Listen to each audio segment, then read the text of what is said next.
Salut à tous, j'espère que vous allez bien, c'est Romain et on se retrouve aujourd'hui pour une vidéo positive, je dirais, voilà, pour introduire en un mot, dans cette fin de saison qui est assez délicate, pour ne pas dire catastrophique, remplie de regrets, de déceptions. Il y a quand même 3 joueurs qui pour moi sortent du lot, et j'ai envie de faire leur éloge, leur réserver tout simplement une petite vidéo. Ces 3 joueurs, je pense que vous les avez sûrement devinés, c'est pas compliqué puisque tous les autres, ils sont à des années-lumière d'eux, que ce soit en termes de niveau ou en termes évidemment d'implication, d'engagement, le côté guerrier. On va commencer avec le plus bas, on va dire, on va faire en fonction du terrain. On va commencer dans les cages avec Keylor Navas évidemment. Alors il faut dissocier le Keylor Navas de Ligue 1 et le Keylor Navas de Ligue des Champions. En Ligue des Champions, je pense très clairement qu'il peut postuler au titre de meilleur gardien de la compétition. Il a sauvé le PSG, que ce soit au match retour contre le Barça au Parc des Princes, au match aller contre le Bayern là-bas. Il a fait des arrêts qui sont décisifs, on sait de toute façon quel gardien c'est, en plus de l'expérience. En Ligue 1, il a fait des arrêts décisifs, il nous a fait gagner des points. Il a aussi dans le même temps permis au PSG de passer des fins de match plus tranquilles qu'elles ne l'auraient été avec un Alphonse Areola par exemple. Et ici j'entends la préservation d'un score, toutes les fois où on a mené 1-0 et qu'il a évité l'égalisation évidemment.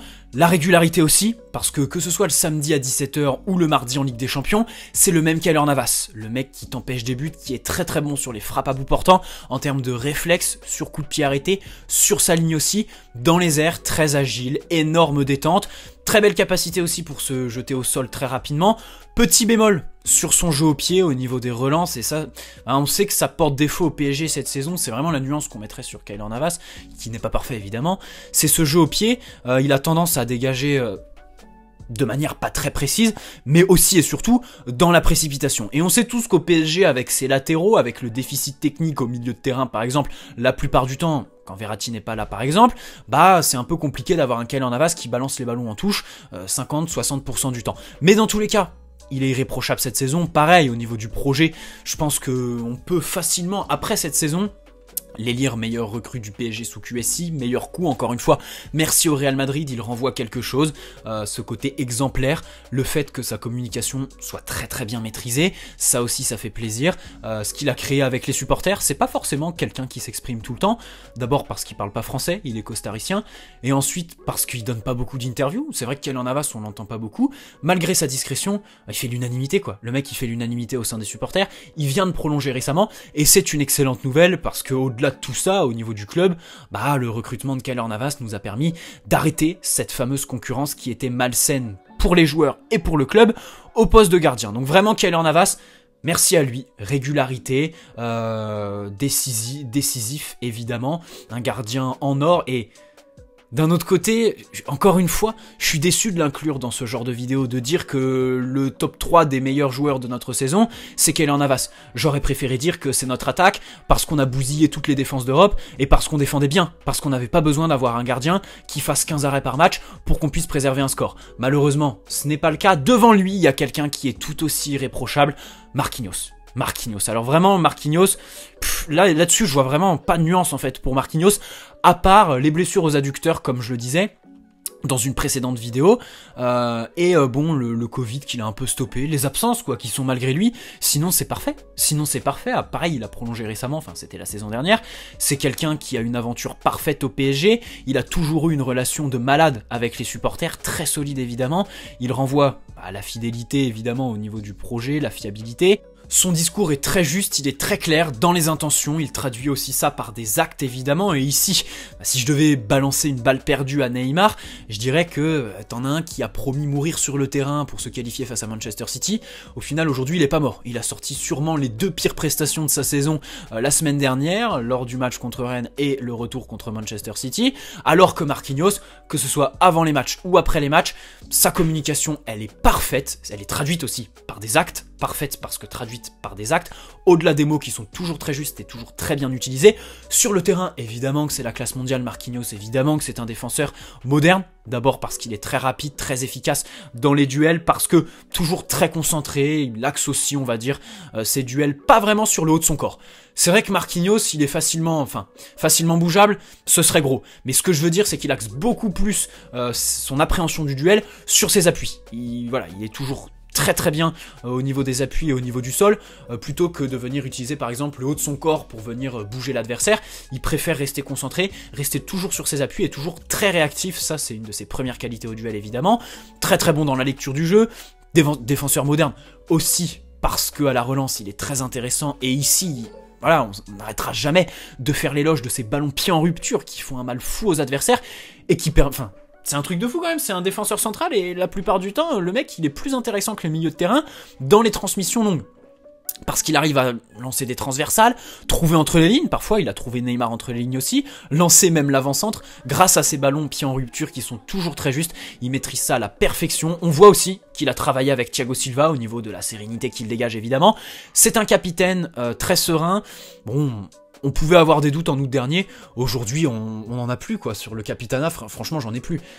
Voilà, Marquinhos c'est le capitaine de cette équipe, on pourrait éventuellement penser à Kylian Mbappé ou Keylor Navas, bon du coup j'ai spoilé le dernier de cette vidéo, mais sinon tous les autres non, Verratti, bon encore faut-il qu'il soit sur le terrain, Neymar, ben, la réalité c'est qu'il faut déjà qu'il se concentre sur lui avant de penser aux autres et avant d'essayer de tirer les autres vers le haut avec le brassard autour du bras, mais dans tous les cas voilà, Marquinhos très fort, et en plus il y a ce petit supplément, les buts quoi, les buts décisifs, l'Atalanta, Leipzig, Manchester United, le Bayern, voilà c'est Manchester City, même si là bon ce but est un peu plus anecdotique on va dire, il est un peu moins dans la légende, c'est complètement fou, ce jeu de tête, ce timing sur les coups de pied arrêtés, sur les coups francs, même sur les centres, hein, voilà, et puis cette finition, on repense à la passe décisive magnifique de Neymar à Munich, et surtout le contrôle quoi, la finition, le sang-froid, Timo Werner celui-là il le met pas. Voilà, pour faire la petite comparaison, pour lancer aussi une balle perdue à Timo, Marquinhos c'est incroyable, il est plus fort que votre attaquant préféré, c'est un truc de ouf Marquinhos, vraiment. Voilà, perfection, tout simplement, petit éloge du capitaine parisien.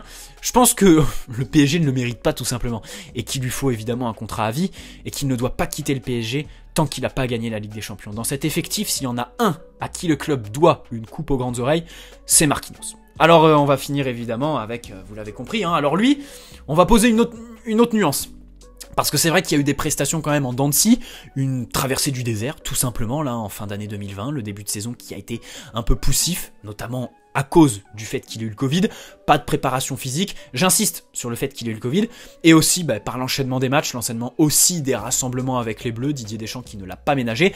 Je parle évidemment de Kylian Mbappé, il y a eu aussi un tournant, l'arrivée de Mauricio Pochettino, puisque depuis Mbappé est tout simplement dans une forme phénoménale. Je pense qu'il n'y a pas d'autre mot, c'est fantastique, on a un des meilleurs Mbappé de sa jeune carrière. Alors je dis pas qu'on a retrouvé le Mbappé de Monaco parce qu'il a évolué tactiquement au niveau de son jeu et puis aussi physiquement, hein, il a plus du tout la même corpulence qu'à Monaco, mais aujourd'hui on a retrouvé le Mbappé qui a du punch, qui accélère, qui fait les appels de l'extérieur vers l'intérieur. On a vu aussi un Mbappé qui joue dans l'axe, qui est capable de sortir de grosses prestations dans l'axe, même si ça reste vraiment son poste conditionné à la ligne défensive de l'adversaire. Mauricio Pochettino l'a très bien compris. À partir du moment où l'adversaire joue bas, faut absolument pas le mettre au poste de buteur. Il faut le mettre sur l'aile, d'abord parce que ça étire le bloc de l'adversaire, et ensuite parce que si tu le mets dans l'axe, il aura pas d'espace. Il peut pas faire d'appel directement dans le but, tu vois ce que je veux dire ? Alors que sur le côté, il va faire les appels de l'extérieur vers l'intérieur. Les statistiques aussi évidemment, il a tiré le PSG, sans lui, où est-ce qu'on en serait? C'est ça aussi cette question que je me pose. Sans ces trois-là, on en est où quoi? Sans Keylor Navas au match retour contre Barcelone, est-ce qu'on passe? Est-ce qu'on se mangerait pas une remontada sans lui? Voilà, Marquinhos, qu'est-ce qu'on fait sans lui? Qu'est-ce qu'on fait sans lui défensivement? On joue avec Thilo Kehrer, on joue avec Danilo aux côtés de Kimpembe, pas indéfiniment, hein, contre le Bayern, oui, ça a tenu la baraque, on va dire, mais pas indéfiniment. Sans Mbappé, on fait quoi cette saison? On profite des 8 buts, dont 4 sur penalty en Ligue 1 de Neymar? C'est compliqué, mais voilà, je voulais faire quand même une vidéo un peu positive, on va dire, avec l'éloge de 3 joueurs qui pour moi sont irréprochables cette saison, même si voilà, ils ont chacun leurs nuances. Comme je le disais, les 3 nuances que je poserai à cette vidéo, parce que vous le savez, dans toutes mes vidéos, il faut que je pose une nuance, non pas pour critiquer, mais parce que personne n'est parfait, et parce que une analyse juste, c'est une analyse faite de nuances aussi pour moi, selon moi. Là, voilà, je dis pas que mes analyses sont bonnes, mais je dis que pour pouvoir faire la meilleure analyse possible, faut aussi savoir nuancer. Pour Keylor Navas, c'est le jeu au pied. Pour Marquinhos, c'est malgré lui, mais c'est voilà, les blessures aux adducteurs qui, je pense, avec le temps, vont s'empirer. C'est ça aussi qui m'interroge un peu. Et pour Kylian Mbappé, c'est son inconstance. Parce que c'est vrai que lui, on parle pas de la saison, mais on parle vraiment du Mbappé de 2021 qui est absolument phénoménal. Et en plus, il y a l'Euro qui l'attend. Les JO aussi, on espère que le club va le retenir pour les JO. Il est sur la pré-liste pour information. On espère quand même qu'il puisse faire une préparation physique normale cet été pour aborder la prochaine saison, parce qu'on l'attend. Il y a aussi la question de son départ, évidemment. Alors là-dessus, par contre, il serait peut-être temps qu'il se prononce. Il va pas attendre la fin du mercato pour se prononcer. Là, ça commence à devenir alarmant. Je pense, dans tous les cas, qu'il n'est pas capable de partir libre au terme de son contrat. Il sait très bien qu'en termes d'image, tu te ruines. Il a vu par le passé Rabiot par exemple. Tu sais très bien qu'après tu te crées une image, tu flingues tout ce que tu as fait. Je pense pas qu'il puisse partir après cette saison. Sauf retournement de situation, la Ligue 1 c'est très compromis.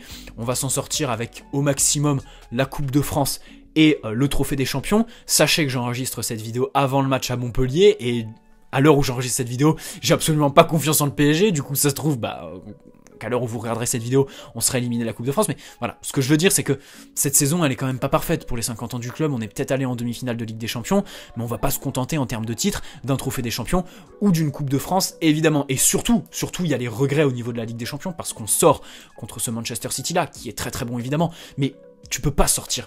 Quand t'as gagné le Barça, le Bayern, quand t'es sorti de cette poule avec United et Leipzig, la réalité c'est que t'es voué à gagner quoi. Tu gagnes ou t'as les regrets, c'est tout. Tu dois aller au bout là. Ça y est, quand t'as fait tout ça, je dis pas que t'as fait le plus dur, mais tu dois aller au bout.